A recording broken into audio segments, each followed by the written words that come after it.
Clément Villet, bonjour. Bonjour Mathieu, bonjour Motonette. Vous êtes le responsable donc, de la division moto chez Yamaha Motor Europe. C'est le lancement de la R1. Première question au sujet du CP4. Est-ce qu'il y a eu des difficultés particulières pour poser la mention Euro 5 sur ce moteur? Les difficultés, oui, il y en a eu, mais ce que je retiens de cette histoire, c'est que plutôt que de se dire qu'on allait juste appliquer une mise aux normes, on a pris le problème un petit peu à l'envers et on s'est dit comment est-ce qu'on pouvait aller un step plus loin, continuer à donner à la R1 un niveau de performance encore meilleur, encore amélioré, à un moment où bien entendu on doit passer la moto aux normes Euro 5. Donc ça a été ça le challenge, pas uniquement de se dire qu'on allait avoir une moto qui allait pouvoir se vendre sur les 4-5 ans qui viennent en étant Euro 5 compliant, mais vraiment voir qu'est-ce qu'on pouvait apporter comme amélioration pour profiter de cette échéance réglementaire pour lui donner les upgrades et les améliorations qu'on avait pu glaner ici et là, à la fois en échangeant avec nos équipes racing, principalement l'engagement World Superbike et également on est engagé dans la quasi-totalité des championnats 1000 cm3 en Europe et également en regardant comment est-ce qu'on pouvait, tout en restant dans le cahier des charges Euro 5, arriver à quelque chose qui soit totalement en phase avec la philosophie de cette moto. D'accord.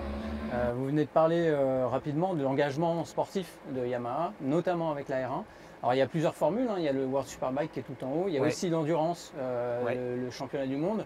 Il y a d'autres catégories également. Laquelle vous semble la plus à même de prouver les performances, la qualité de la moto? Est-ce que c'est l'endurance parce que c'est une épreuve qui est longue et qui du coup vous permet d'attester de la fiabilité de la moto? L'endurance, on y a été, on a gagné, on continue d'être en haut de la feuille. On a eu pendant quelques années à la fois le GMT, le Yart en plus de l'ensemble de nos teams support. Maintenant c'est le Yart puisque le GMT est parti vers d'autres horizons, mais on continue à avoir une multitude de teams qui utilisent la R1 et qui les placent pareil en haute feuille, que ce soit en stock ou que ce soit en EWC. Donc ça c'est important. L'engagement en Superbike aussi, si on se souvient bien, on n'y avait pas été la première année parce qu'on voulait un peu apprendre la moto, prendre 2015, le temps de développer. On est parti en 2016 et depuis ça monte en puissance. Mais pour revenir à la question, il n'y a pas de championnat sur lequel on porte un intérêt unique et particulier. Et d'ailleurs, c'est ce que je partageais hier avec vous, avec la presse. Si on regarde la R1 et qu'on prend l'ensemble des championnats nationaux, c'est une moto qui représente pas loin de 40% de la grille. Et c'est ça notre principale fierté. Et ce que je dis toujours, c'est qu'on parle de part de marché. Mais moi, quand je parle de la R1, j'aime bien parler de ce que j'appelle la grille de share, c'est-à-dire la part de grille et pas uniquement la part de marché. Et on voit que quand on touche 40% sur les championnats amateurs nationaux et même 25% ou 20% en Superbike, puisque maintenant il y a 5 Yamaha engagés en World Superbike, avec Loris Bike qui a rejoint Tenkate, on se rend compte qu'il n'y a pas d'intérêt unique sur tel ou tel championnat, on a la volonté d'occuper le terrain. Et puis au-delà de notre volonté, c'est maintenant la moto qui fait la différence et que les teams viennent à nous.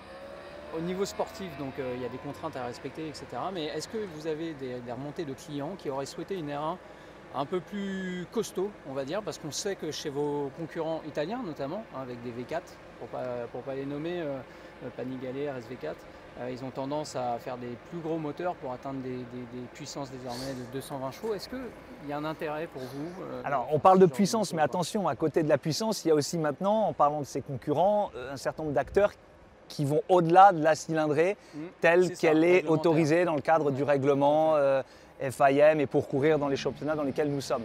On a une philosophie de base qui reste la même, quelles que soient les catégories, c'est qu'on vend les produits avec lesquels on court et on court avec les produits qu'on vend.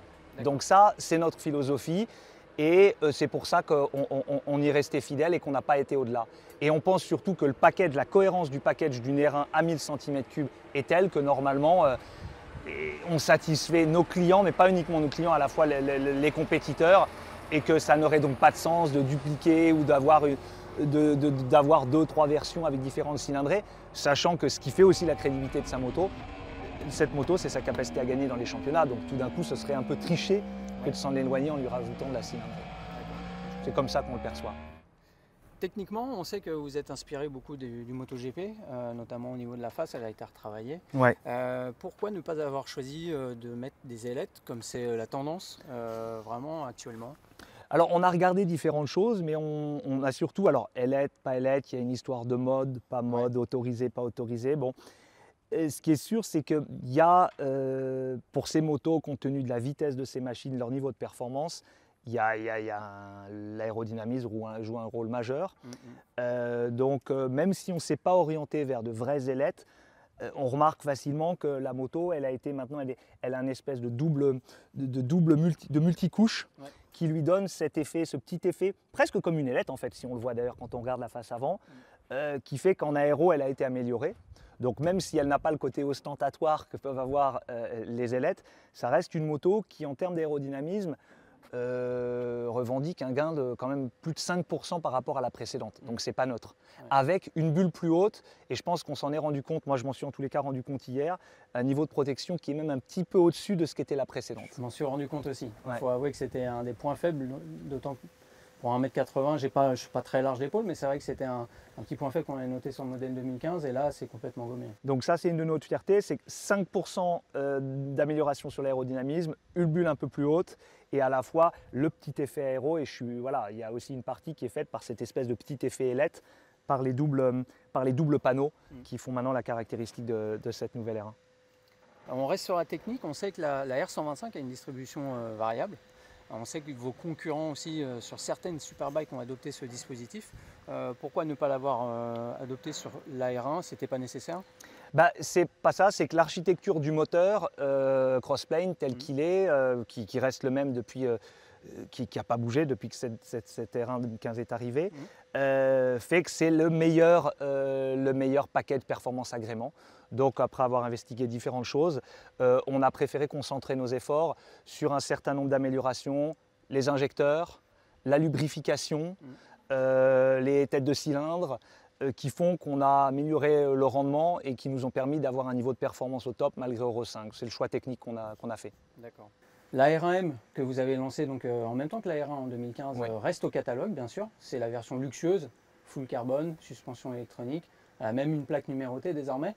Il y a un programme qui est proposé aux clients de R1M, c'est les Yamaha Racing Experience. C'est ça. Comment ça se passe concrètement pour les clients? En fait, au-delà de vendre une moto, c'est qu'on se rend compte que ces clients-là ont un attachement particulier avec la marque, ou en tout cas ont la volonté de l'avoir. Et on s'est rendu compte qu'on s'adressait à une clientèle qui, au-delà d'acheter ce qui se fait de mieux, ou parmi ce qui se fait de mieux en matière de super sport, avait la volonté d'aller à la fois découvrir des circuits sur lesquels ils n'auraient pas été roulés, et nous de notre côté on a la volonté de faire partager qui on est, qui sont nos ambassadeurs. Et donc ce YRI, le Yamaha Racing Experience, c'est la possibilité pour chaque acquéreur de R1M de participer à 2 jours sur les plus beaux circuits d'Europe, qui sont des circuits en général MotoGP ou Superbike, avec une équipe qui leur est totalement dédiée, où on leur apprend à tirer la quintessence de la machine en termes de réglage, puisqu'il y a à la fois des gens de chez Öhlins, de Bridgestone, à la fois des gens de chez nous qui sont capables de leur expliquer l'électronique, comment se servir du CCU, White-Track, des 2 apps, comment retrouver, analyser les datas. Donc c'est vraiment une attention, on a une attention toute dévouée aux clients.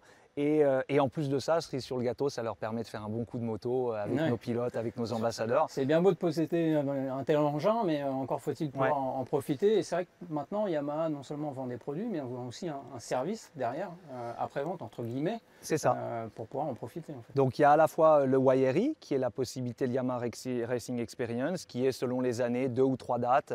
Cette année, normalement, la bonne nouvelle pour les Français, c'est qu'il devrait y avoir une date au Mans. On n'avait jamais été au Mans, donc ça, c'est une bonne nouvelle. Donc il y aura une date au Mans et normalement une date au Mugello. Et on se rend compte que les clients ne cherchent pas forcément à aller au plus proche de chez eux. Non, c'est vrai. Parce que souvent, les clients du nord de la France peuvent être très contents une fois dans leur vie d'aller faire 2 jours dans des conditions exceptionnelles au Mugello. Et à l'inverse, on a des clients britanniques, qui est un gros marché pour nous, très contents d'aller au Mans. Donc ça, c'est la partie du dispositif associé à la R1M. Pour info, c'est à peu près 1300 clients qui nous ont... alors même si c'est des petits groupes, mais le fait qu'il y ait eu plusieurs d'événements par année, c'est quand même une communauté de 1300 clients. On n'est pas loin de 50% des clients R1M, ce qui est énorme, qui viennent se joindre à nous. Et on doit avoir, je dirais à peu près, parmi ces clients-là, à peu près 200 Français, je pense, qui sont déjà venus parmi nous participer. Et donc, en l'occurrence, puisque ce n'était pas en France, ça veut dire qu'ils sont venus à Brno, au Mugello. En termes de logistique, est-ce que c'est pas un peu compliqué pour eux? Est-ce que ça peut être un peu compliqué, mais certains importateurs, quand des clients sont n'ont pas la possibilité d'avoir ou la remorque ou le camion, on s'est même occupé dans certains cas, on peut apporter un soutien ou dans le cadre d'un partenariat avec des partenaires logistiques, on peut aussi les aider à faire qu'ils trouvent leur moto sur place. On a même eu quelques clients qui voulaient que la moto soit livrée là-bas, donc on essaie de les satisfaire. Okay. Et en parallèle de ça, on a aussi bien entendu nos partenariats avec les écoles de pilotage, partenaires, que ce soit H2S, Radigues.